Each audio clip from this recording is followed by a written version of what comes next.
আজকে তোমাদেরকে বানিয়ে দেখাবো চিকেন পোলাও। আর সঠিক পরিমাণে চাল এবং জলের পরিমাপ সহ আজকে তোমাদেরকে চিকেন পোলাওটা বানিয়ে দেখাবো। এতে করে ভাতগুলো থাকবে একদম ঝরঝরে আর চিকেনটাও হবে কিন্তু একদম সফট। তাহলে চলো আজকে এই দারুণ টেস্টি চিকেন পোলাওয়ের রেসিপিটা ঝটপট দেখে নেওয়া যাক। তো চিকেন পোলাও বানানোর জন্য এখানে আমি নিয়ে নিয়েছি বাসমতি চাল। তো চালটাকে আমি আগের থেকে পরিষ্কার করে ধুয়ে নিয়ে 2 ঘন্টার জন্য ভিজিয়ে রেখে দিয়েছি। এবার আমি দেখো একটা নন স্টিকের ক্যাসারোল নিয়ে নিয়েছি। এবার এই ক্যাসারোলের মধ্যে আমি দিয়ে দিচ্ছি 2 থেকে 3 টেবিল চামচ মতো সাদা তেল। তেল গরম হয়ে গেলে এর মধ্যে আমি দিয়ে দেবো গোটা গরম মশলা ফোড়ন। যেমন নিয়েছি 2টো তেজপাতা, 2টো দারচিনির টুকরো, 3-4টে এলাচ, একটু জয়িত্রীর ফুল, আর নিয়েছি এখানে আমি 1 টিস্পুন সাজিরে। সাজিরে না থাকলে গোটা জিরেও দেওয়া যেতে পারে। এগুলোকে আমি তেলের মধ্যে দিয়ে দেবো। তেলের মধ্যে দিয়ে আমাদেরকে একটু কয়েক সেকেন্ড মতো সময় নিয়ে মশলাটাকে একটু ভেজে নিতে হবে। তো দেখো ফোড়নটা কিন্তু কয়েক সেকেন্ড মতো এটাকে নেড়ে ছেড়ে ভেজে নিয়েছি।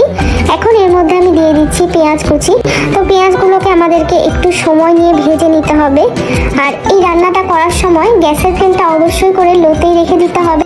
তো দেখো পেঁয়াজটা কিন্তু এখানে আমাদের হালকা গোলাপি করে ভাজা হয়ে গেছে। এবার এর মধ্যে আমি দিয়ে দেবো 2 চামচ আদা রসুন বাটা। আদা রসুন বাটা দিয়ে পেঁয়াজের সাথে আরও 2 থেকে 3 মিনিট মতো সময় নিয়ে নেড়ে চেড়ে একটু ভেজে নিতে হবে। 2-3 মিনিট মতো সময় নিয়ে আমি আদা রসুনটাকেও ভেজে নিয়েছি। এবার এর মধ্যে আমি দিয়ে দেবো চিকেন। তো এখানে আমি নিয়ে নিয়েছি 1 কিলো চিকেন। আর চিকেনের যে পিসগুলো সেগুলোকে একটু বড় করে কাটা আছে।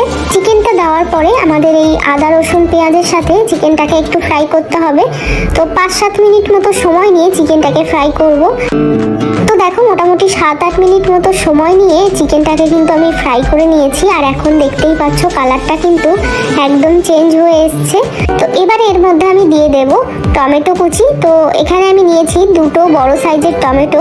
টমেটোটা দেওয়ার সাথে সাথে আমি এর মধ্যে দিয়ে দেব 2 টিস্পুন মতো লবণ। তো লবণটা এই সময় দিয়ে দিলে তাহলে টমেটোটাও তাড়াতাড়ি গলে যাবে এবং চিকেনটার থেকেও কিন্তু জলটা বেরিয়ে চিকেনটাও সফট হয়ে যাবে।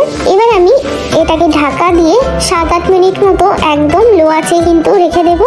এতে করে টমেটোটাও একদম সফট হয়ে যাবে আর চিকেনের থেকেও বেশ অনেকটাই জল বেরোবে। তো 7-8 মিনিট পর দেখো আমি ঢাকাটা সরিয়ে নিচ্ছি। তো দেখো এখন চিকেনের থেকে কিন্তু বেশ অনেকটা পরিমাণে জল বেরিয়ে এসছে আর টমেটোগুলোও কিন্তু একদম গলে গেছে।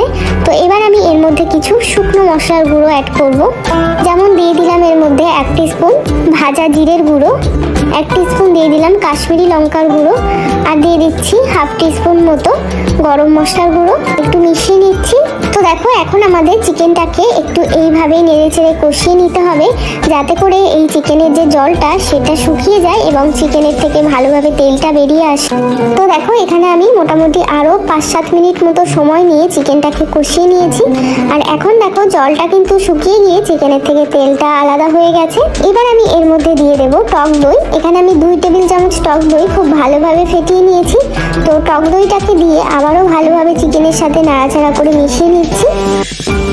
এবার এটাকে ঢাকা দিয়ে আরও 5-7 মিনিট মতো রেখে দেবো। এতে করে আমাদের চিকেনটা কিন্তু একদম সফট হয়ে যাবে। তো 5-7 মিনিট মতো হয়ে গেছে, আমি এবার ঢাকাটা সরিয়ে নিচ্ছি। তো দেখো চিকেনের থেকে কিন্তু সম্পূর্ণ তেলটা ছেড়ে দিয়েছে। এরপর এর মধ্যে আমি দিয়ে দিচ্ছি আমাদের আগে থেকে ভিজিয়ে রাখা বাসমতি চাল।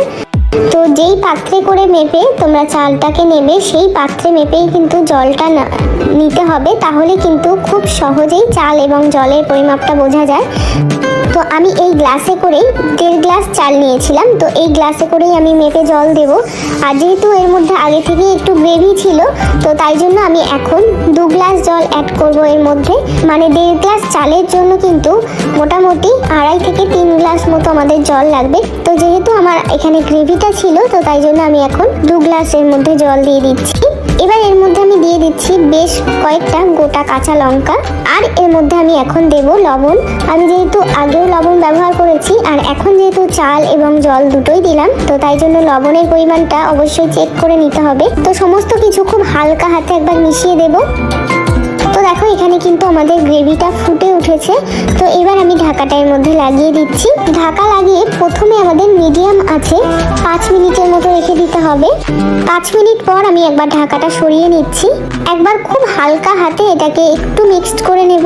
এই সময় চালটা কিন্তু একদমই নরম থাকে, তো কাজটা কিন্তু খুব আস্তে করতে হবে যাতে চালগুলো ভেঙে না যায়। এবার এর মধ্যে আমি দিয়ে দিচ্ছি 1 টিস্পুন মতো কেওড়া জল। কেওড়া জল দিতে না চাইলে কিন্তু তোমরা এটা স্কিপ করতে পারো। আর দিয়ে দিচ্ছি একটু বেরেস্তা।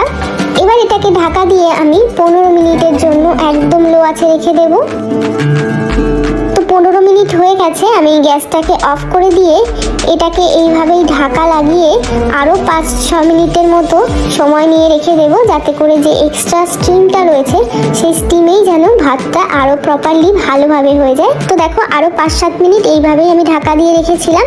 তো এখন আমাদের পোলাও কিন্তু একদম রেডি। তোমাদেরকে আমি একটু কেটে দেখাচ্ছি যে আমাদের এই চিকেন পোলাওটা ঠিক কতটা ঝরঝরে হয়েছে। একদম দেখো লম্বা লম্বা ভাত, আর তার সাথে চিকেনের পিসটাও দেখো একদমই সফট। তো এইরকম ভাবে পোলাও তোমরা যদি বাড়িতে বানাও তাহলে দেখবে একদম এরকম ঝরঝরে ভাত হবে। তো এই পোলাওটা খেতে কিন্তু দারুণ টেস্টি হয়। অবশ্যই রেসিপিটা এইভাবে তোমরা বানিয়ে দেখো।